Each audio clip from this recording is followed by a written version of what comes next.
Khi con tim ta từ lâu đã thuộc về nhau, xóa hết những nỗi buồn, hãy sống với những tháng ngày hạnh phúc. Đi về cuộc đời mình lặng lẽ trôi qua mau, gạt bỏ hết quá khứ, những lỗi lầm đã qua.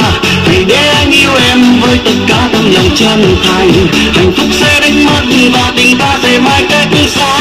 Nếu như em cứ khép kín con tim để cho lòng giá băng, gạt bỏ hết quá khứ, những lỗi lầm đã qua. Cuộc sống có bao lâu hãy yêu trái tim đừng hững hờ. Đời dẫu có sóng gió mà tình ta còn lắm trái ngang. Xin yêu nhau mãi, hãy quên đi bao nỗi niềm đắng cay. Của tháng ngày đã qua.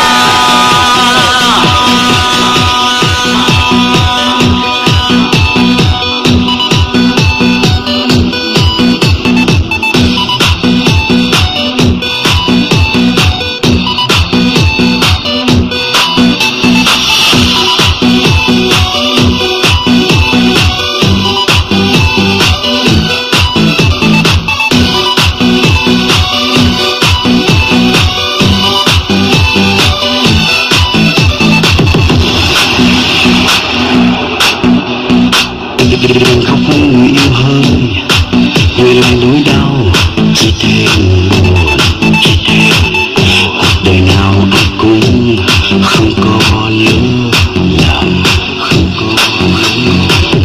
mình nhắc đến làm chi nữa để lại dấu hiu hắt đơn côi.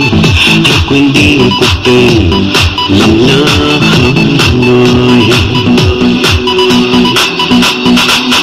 Hãy cứ mơ tâm hồn sống hết trái tim mình. Đừng ngần ngại chỉ em khi con tim ta từ lâu đã thuộc về nhau. Xóa hết đi nỗi buồn, hãy sống với yêu tháng ngày hạnh phúc.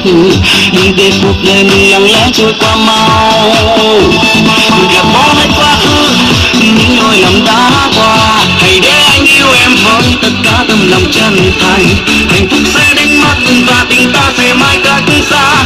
Nếu như em cứ khép kín con tim để cho lòng giá băng, gạt bỏ hết quá khứ, những lỗi lầm đã qua. Cuộc sống có bao lâu hãy yêu trái tim đừng hững hờ. Đời dẫu có sóng gió mà tình ta còn ngang trái ngang. Xin yêu nhau mãi, hãy quên đi bao nỗi niềm đắng cay. Của tháng ngày đã qua, gạt bỏ hết quá khứ, những lỗi lầm đã qua. Hãy để anh yêu em với tất cả tâm lòng chân thành. Hạnh phúc sẽ đánh mất và tình ta sẽ mãi cách xa. Nếu như em cứ khép kín con tim để cho lòng giá băng, gạt bỏ hết quá khứ, những lỗi lầm đã qua. Cuộc sống có bao